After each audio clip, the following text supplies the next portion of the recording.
Well, let's bring in right now Republican Congressman Darrell Issa to join Congressman Frank. Chairman Frank, he's the ranking Republican on the Oversight and Government Reform Committee.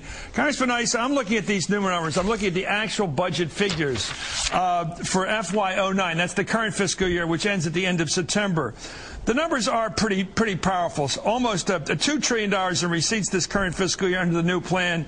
Almost $4 trillion in outlays. That's actual checks being written.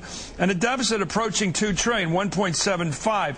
These numbers have a World War II sound to them. In other words, the ratio of deficit to outlays to receipts is in that World War II category. But we don't have wage and price controls. We don't have rationing. We don't have bond drives to soak up the extra cash or whatever. So is this scary in terms of just fiscal policy, these numbers?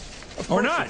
Well, of course it's scary. What's scarier, though, is that President Obama has proposed that these budgets, these deficits created under a Democrat Congress, he's going to cut them in half over a long period of time. The fact is, the last time Republicans were in charge, even including the war, we were below $400 billion in deficit. So the president's not proposing getting to $200 billion or $100 billion.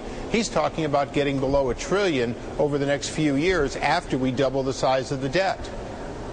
Well, I think the Democratic Party calls itself the Democratic Party, not the Democrat Party. Do we have to do this every night? Why do people talk like this? Is this just fighting words to get the name wrong? No, this isn't intended to be fighting words. They call themselves the Democratic Party. Let's just call people what they call themselves and stop the Mickey Mouse here. Save that for the stump.